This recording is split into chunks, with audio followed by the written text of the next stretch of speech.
40 acres and a mule. Almost everyone has heard the phrase. Most of us were taught it was a promise that got broken, a rumor that went around the South after the Civil War and came to nothing. That's wrong, in an interesting way. There was no promise of a mule, and there was no promise of 40 acres either. Not exactly. What there was an order. It was signed. It was carried out. Within 6 months, roughly 40,000 people were living on the land. And then it was taken back. Not quietly and not by accident, but on paper, by name, in a sequence you can still follow, document by document.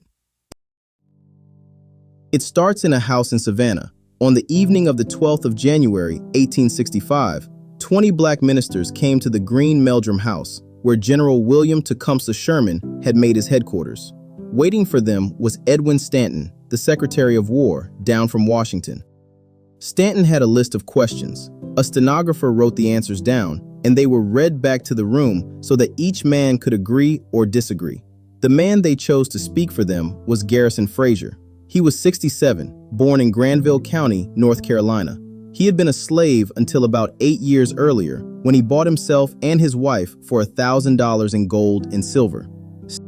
Stanton asked him what slavery was. Slavery is receiving by irresistible power the work of another man, and not by his consent. And what freedom was, placing us where we could reap the fruit of our own labor, take care of ourselves, and assist the government in maintaining our freedom. Then he asked what they needed. The way we can best take care of ourselves is to have land, and turn it and till it by our own labor. Nobody arrived with a plan and handed it down. The Secretary of War asked 20 black men what freedom required. They told him, land. 4 days later, Sherman issued Special Field Orders, number 15. It set aside a strip of the southern coast, the islands from Charleston south, the abandoned rice fields along the rivers for 30 miles back from the sea, and the country bordering the St. Johns River, Florida. Note the wording. The 30 miles attaches to the rice fields along the rivers. This was not a 30-mile band down the whole coastline, however often it gets described that way. On that land, the order said, no white person whatever would be permitted to live, apart from soldiers on duty, and the sole and exclusive management of affairs will be left to the freed people themselves. Each family could take a plot of, and here's the phrase everyone half remembers, not more than 40 acres of tillable ground. Not more than. 40 was a ceiling, not a gift. Now the part that determines everything that follows. Section 5 describes what each family would actually receive. Not a deed, not ownership. The words are, a possessory title in writing. And a few lines later, in case anyone had missed it, treating such titles altogether as possessory. Possession and ownership are not the same thing. Possession is the right to be somewhere and work it. Ownership is the right to keep it, sell it, refuse to leave it, and pass it to your children. The order goes further. Those titles were subject to the approval of the President of the United States, and the Army's protection would last only until Congress shall regulate their title. So, read plainly, on the day it was signed, the order said, you may live here and work this ground until a president or a Congress decides otherwise. That isn't a loophole somebody discovered later. It is in the document, in the first week, in Sherman's own order. Everything that happens over the next 10 months is that sentence being enforced. None of which stopped anybody. Rufus Saxton was appointed Inspector of Settlements and Plantations. He'd been running Sea Island settlements since 1862, so he knew the country. The method was self-selection. 3 heads of families could choose a site and take out a license. Ulysses Houston had been in the room in Savannah, a Baptist minister, 41 years old.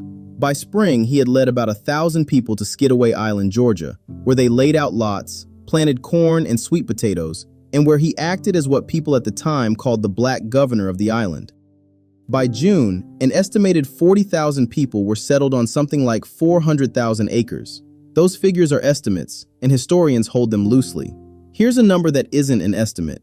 In 2024, a team of reporters went through around 1.8 million Freedmen's Bureau records and found the titles themselves. 1,250 named people who received land across 34 plantations. Not a figure, names. So where does the mule come from? Not from the order. There isn't one in it. No mule, no horse, no animal of any kind. The text is about land. The mules were army surplus, worn-out animals the military had no further use for, lent or leased out to settlers. Useful, never promised. 40 acres and a mule is a phrase made afterwards, compressing a ceiling on acreage and a borrowed animal into something that sounds like a contract. It was never a contract, and that matters, because what was actually taken was far more concrete than a broken promise. It was ground that people were already living on. On the 29th of May, 1865, 7 weeks after the war ended, President Andrew Johnson issued an amnesty proclamation. It pardoned most former Confederates and restored their rights of property. Everything, except as to slaves. Land the government was holding as abandoned belonged to somebody again the moment that somebody was pardoned. And Johnson pardoned generously. General Oliver Otis Howard, who ran the Freedmen's Bureau, tried to hold the line. On the 28th of July, he issued Circular 13, instructing his officers that a presidential pardon did not reach land already set apart for freedmen. Johnson had it rescinded.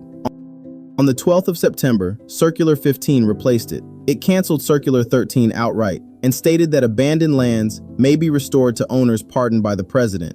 That's the document that undid it, not the amnesty in May, the circular in September, which leaves 4 months in between, in which the head of the Freedmen's Bureau tried to protect the settlements and was overruled by his own president. In October, Howard was sent to tell them himself. On the 19th, he stood in front of several hundred people on Edisto Island, South Carolina, and told them the land was going back to the men who had owned it before the war. Then he asked them to elect a committee to discuss the terms on which they might work for those men. They elected 3, Henry Bram, Ishmael Moultrie, and Yates Sampson, and they wrote him a letter.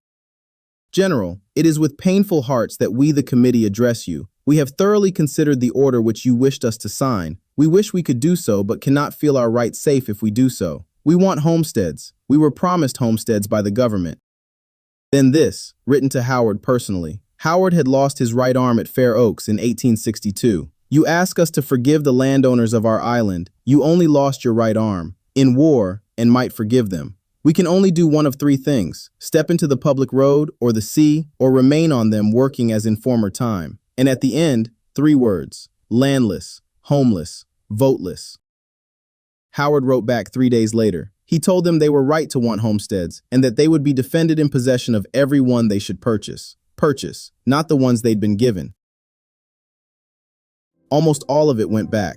The dispossession ran on through 1866 and 1867, plantation by plantation. It's tempting to end on the phrase, to say the promise of 40 acres and a mule was broken, but that turns it into a story about words. The order was real. The land was real. People cleared it, planted it, buried relatives on it, and elected men to run it. The titles were real too. They still exist, and you can read the names on them. What ended it wasn't a promise quietly forgotten. It was a pardon, a circular, and a general sent to deliver the news in person. The record is unusually clear about what happened here because it was written down at the time by the people it happened to.